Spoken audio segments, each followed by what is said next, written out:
Ukraine और रूस के बीच चल रहे वॉर में एक नाम आपने बार बार सुना होगा, बेलारूस। इसके राष्ट्रपति हैं अलेक्जेंडर लुकाशेंको। कहा जाता है कि इनके साथ पुतिन की काफ़ी गहरी दोस्ती है, लेकिन ये ऐसे आदमी हैं कि इनकी किसी के साथ दोस्ती नहीं है। जहाँ फ़ायदा मिलता है वो वहीं चले जाते हैं। आज हम लुकाशेंको के बारे में बताएंगे। कहा जाता है कि तानाशाही के मामले में ये पुतिन के गुरु हैं, या यूँ कहें कि जिनपिंग भी इनकी तानाशाही को देखकर शर्मा जाए। कहानी की शुरुआत करते हैं साल 1991 से। इस साल बेलारूस सोवियत संघ से अलग होकर एक आज़ाद देश बना। इसके बाद साल 1994 में बेलारूस ने अपना संविधान बनाया और फिर लगे हाथ जून में राष्ट्रपति का चुनाव हुआ, जिसे जीतकर बेलारूस के पहले राष्ट्रपति बने अलेक्जेंडर लुकाशेंको, जो अभी तक बेलारूस के राष्ट्रपति हैं।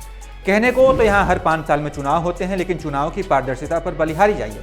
इतना निष्पक्ष चुनाव होता है कि चुनाव से पहले ही लुकाशेंको राष्ट्रपति बन जाते हैं, यानी हर बार वो धांधली से चुनाव जीत जाते हैं।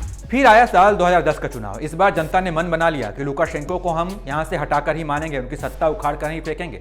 लेकिन इस बार फिर धांधली हुई और लुकाशेंको एक बार फिर से बेलारूस के राष्ट्रपति बन गए।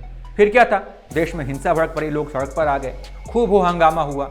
लोगों का गुस्सा बढ़ा तो लुकाशेंको की तानाशाही का रवैया भी बढ़ने लगा। नतीजा, लोगों को पीटा गया, घसीटा गया। हालात तो ऐसे हो गए कि कई विपक्षी नेताओं को हॉस्पिटल से खींचकर लॉकअप में बंद कर दिया गया। और इतना कुछ होने के बाद भी लुकाशेंको का एक बयान आया, वो भी इतना बेशर्म बयान कि पूछिए मत। उन्होंने कहा कि हमारे यहाँ ये लोकतंत्र वाला मूर्ख सिस्टम नहीं है कि आप हो हल्ला हंगामा करेंगे।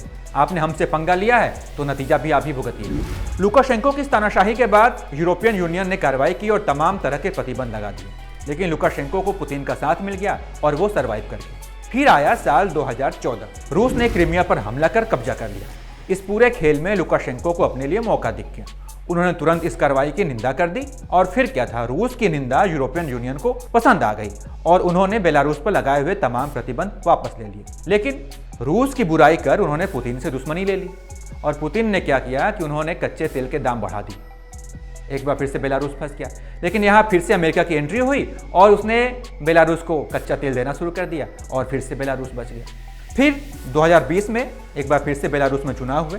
बताया जाता है कि रूस ने इस बार अलेक्जेंडर लुकाशेंको को सत्ता से हटाने की पूरी कोशिश की, अपनी सेना भी भेजी, लेकिन वो कामयाब नहीं हो सकी। खैर, ये पुरानी बात थी।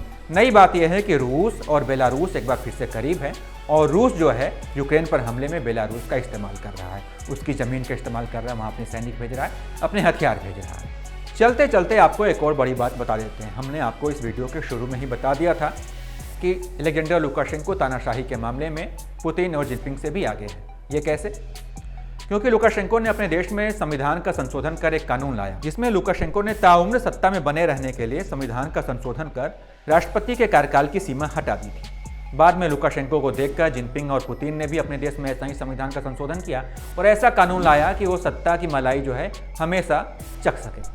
तो फिलहाल इस वीडियो में इतना ही। अगर ये वीडियो आपको जानकारी भरी लगी हो तो लाइक और शेयर कीजिएगा और हाँ, हमारे इस चैनल को सब्सक्राइब जरूर कीजिएगा।